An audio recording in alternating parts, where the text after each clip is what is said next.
Harjit Singh sat on the bench by the carousel at the airport, waiting for his suitcase to arrive. He was tired and cold and wasn't used to this weather. In Amritsar, where he came from in India, it was 37 degrees.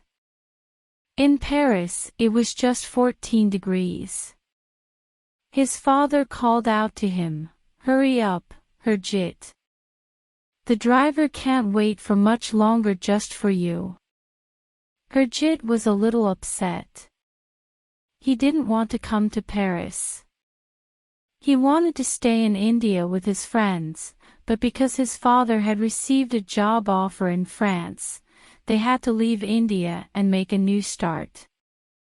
Still waiting by the carousel for his luggage, Harjit suddenly felt like he was being stared at. He looked around and saw a boy who must have been 10 years old, the same age as Harjit. The boy was staring at his turban, which upset him and made him feel self-conscious. Angrily, Harjit stepped up onto the carousel and saw a big bag that looked similar to his own. He snatched the bag, even though he wasn't entirely sure it was his. All he knew was that he wanted to get out of the airport and away from inquisitive eyes. As they drove to their new apartment, Harjit glared out of the car window and took note of how different everything looked compared to back home. It was cleaner. There were lots of beautiful big buildings with gold painted on them and statues on top. The sky was very gray and the ground was wet with rain. He saw lots of people sitting outside of shops drinking coffee and talking. When the car stopped at a set of traffic lights, Harjit rolled down the window so that he could listen. They talk very strange, he thought to himself, but he knew that this was all part of the experience. "You will benefit from this," his papa said as they set off from India. "So many of your friends would die for the chance to travel to Europe. You should not be scared.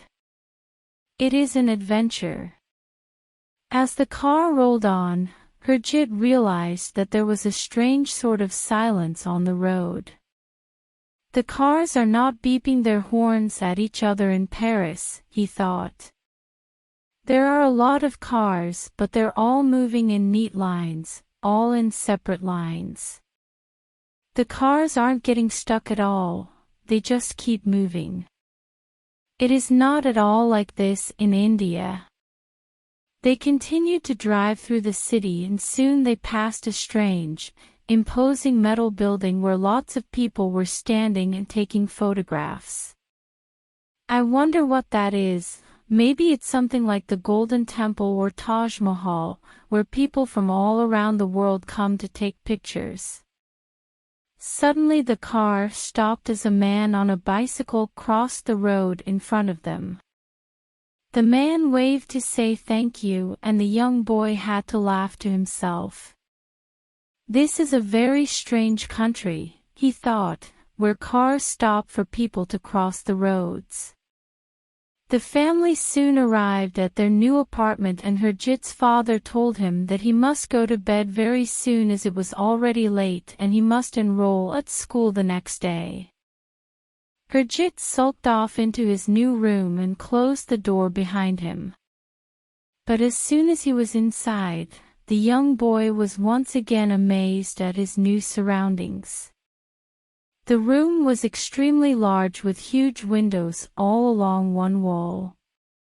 The ceiling was so high that not even Harjit and all of his friends piled one on top of the other would be able to reach up and touch it.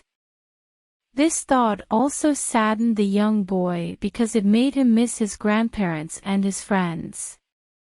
Not knowing what else to do, he jumped onto the bed and sank his head into the pillows and cried. The following morning, just before dawn had fully broken, Harjit awoke and realized that it was not a bad dream at all. He really was in Paris. He crawled out of bed and looked out of the window at a few people. It was all so different from Amritsar. He missed the constant noise from the Golden Temple, the people and cars and rickshaws. There was something very comforting about that noise. He was used to it and he missed it already. He decided to take a look at the photos of his friends and family which he had brought with him.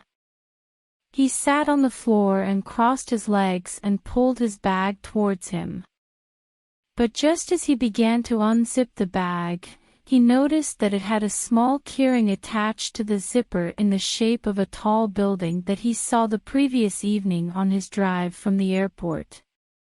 And when he opened the bag there was a flash of gold, just like from a pirate's chest, and inside he saw something shiny and familiar.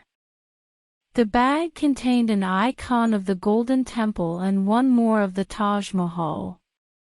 There were other objects from India, too, which made him feel even more homesick. He lifted the icons from the case and kissed each in turn before returning them safely to their home. He was thrilled to see such familiar objects from his beloved India, but he was so scared. This is not my bag.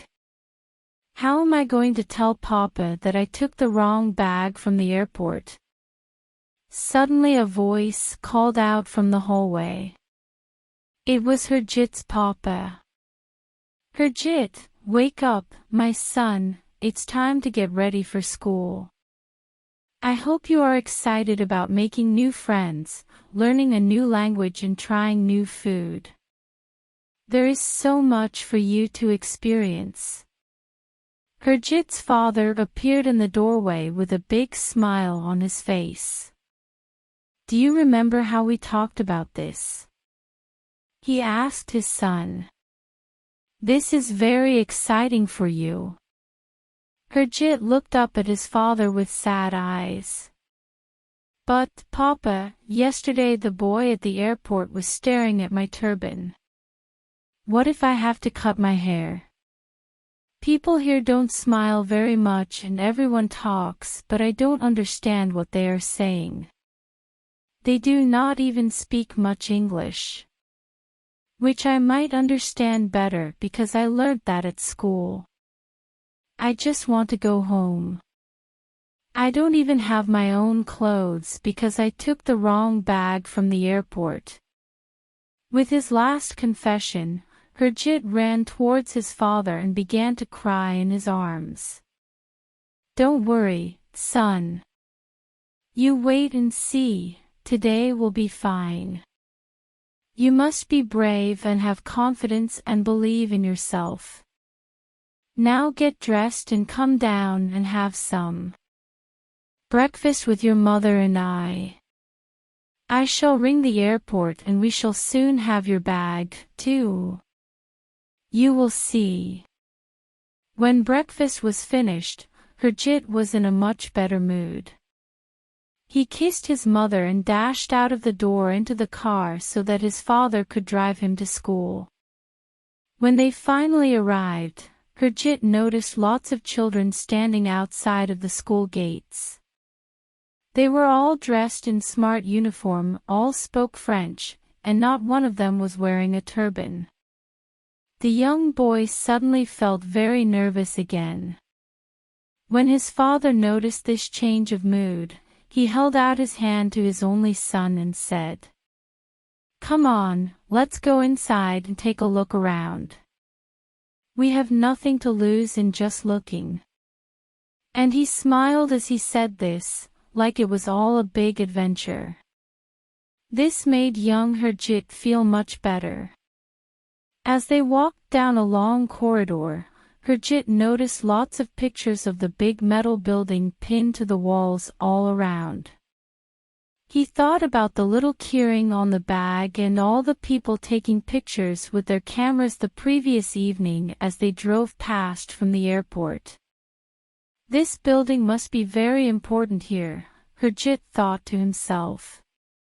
I wonder what it's called. Whilst they were sitting in a large reception room, waiting for the headmaster to come out and see them. Harjit noticed a boy sobbing all alone in the corridor.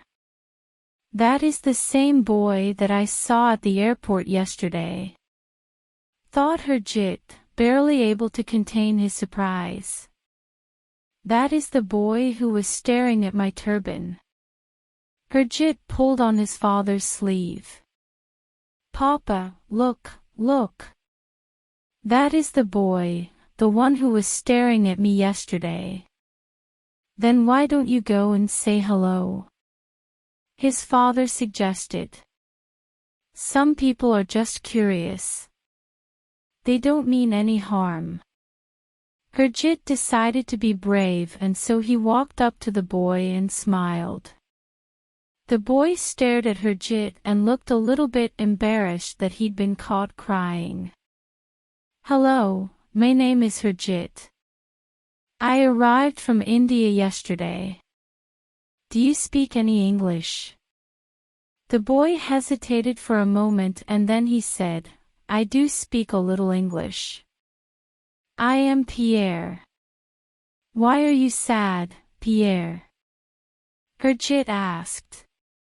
It was then that Pierre went on to explain how he had just arrived from India after his family holidays. "I am supposed to give a presentation to my class tomorrow so that I can tell everybody about what I saw in India and show them all of the things I collected along the way, but I lost my bag at the airport and now I don't know what to do." "I don't believe it," exclaimed Harjit. "I think I have your bag at home. I took it from the carousel by mistake." "You are the boy from the carousel?" "That's me," said Harjit, pointing both his thumbs at his chest. Using their broken English as best they could, they both managed to have quite a conversation. After a while they both cheered up considerably. Pierre was relieved to have found the missing bag and Harjit dashed over to his father to tell him everything. That day, Pierre made sure that Harjit knew all about what to expect from his new school, and he introduced him to lots of new friends. During lunch break, Harjit asked about the imposing metal building he had seen the previous evening and in all of those pictures at school. "That is the Eiffel Tower," Pierre said, barely disguising the pride in his voice.